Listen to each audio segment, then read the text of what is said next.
गायकी के ज़रिए सूफियाना कलाम को फैलाने की बात की जाए तो शायद इस वक्त पूरे बरे-सगीर में आबिदा परवीन से बड़ा कोई नाम नहीं। उन्होंने पाकिस्तान और भारत में ही नहीं बल्कि पूरी दुनिया में सूफी शुरा के पैगाम को फैलाया। यही वजह है कि उन्हें सूफी कलाम की मलका भी कहा जाता है। इस वक्त शायद ही ऐसी कोई बदनसीब समात हो जिसको आबिदा परवीन की आवाज ने ना छुआ हो। आबिदा परवीन का जन्म सिंध के जिले लाड़काना में 20 फरवरी 1954 में हुआ। उनका ताल्लुक एक मौसीकार घराने से होने की बायस मौसीकी की इब्तदाई तरबियत अपने वालिद उस्ताद गुलाम हैदर से हासिल की और बाद में अपनी फनी जिंदगी के आगाज के लिए रेडियो पाकिस्तान हैदराबाद का सहारा लिया। पेशेवराना जिंदगी की बात की जाए तो आबिदा परवीन ने 1970 की दहाई के अवाइल में दरगाहों और उर्स में नगमे गाने से सफर का आगाज किया। आबिदा परवीन ने बाबा बुल्ले शाह, हजरत शाह अब्दुल लतीफ बिटाई, कलंदर लाल, शहबाज और दीगर बुजुर्ग शायरों के कलाम से शोहरत हासिल की। आर्ट्स में गहरी दिलचस्पी रखने वाली आबिदा ने 1971 में मशरकी पाकिस्तान के खात्मे पर गहरे दुख के इजहार में नसीर तुराबी के गजल वो हम सफर था को खूबसूरत अंदाज में पेश किया। आबिदा परवीन पाकिस्तान में सबसे ज्यादा मुआवजा लेने वाली गुलकारों में से एक हैं। अपने रूहानी आका नजीब सुल्तान की बियत ले चुकी हैं और उनकी शागिर्द भी हैं।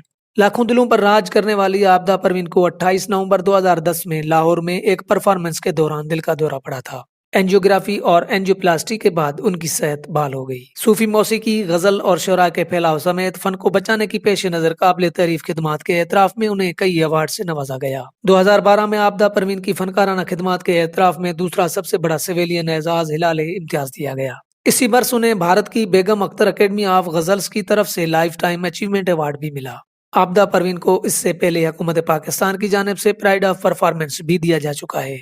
2015 में भी पाकिस्तान और बैरून ममालिक में आबिदा परवीन ने कई शोज किए और मौसीकी की दुनिया में मुनफरिद शनाख्त की हामिल रही। आबिदा परवीन पाकिस्तान और भारत के मुकाबला मौसीकी प्रोग्राम सुर चतरा में बतौर जज रह चुकी हैं। अगरचे आबिदा परवीन एक इंतहाई साख वाली गुलकारा हैं, लेकिन उन्होंने कभी भी फिल्मों में अपनी आवाज नहीं दी। आबिदा परवीन के शायकीन और फारूक मेंगल के असरार पर उनके पहले से रिकॉर्ड शुदा गानों को फिल्मों में इस्तेमाल किया जा चुका है। शर्मीली शख्सियत की वजह से आबिदा परवीन इंटरव्यूज और टेलीविजन के मॉर्निंग शोज में कम दिखाई देती हैं। कहा जाता है कि बॉलीवुड के फिल्म साजों सुभाष घई और यश चोपड़ा की तरफ से उनको पेशकश मिलती रही है, लेकिन वो इनकार कर देती है क्योंकि उन्होंने खुद को तसव्वुफ में ढाल दिया है। यहाँ तक कि उन्हें रावण के लिए शाहरुख खान की तरफ से पेशकश भी आई और म्यूजिक डायरेक्टर AR रहमान ने भी उन्हें कुछ गानों की पेशकश की थी। सुरों की मलका आबिदा परवीन के इस वक्त दुनिया भर में लाखों मदा मौजूद हैं।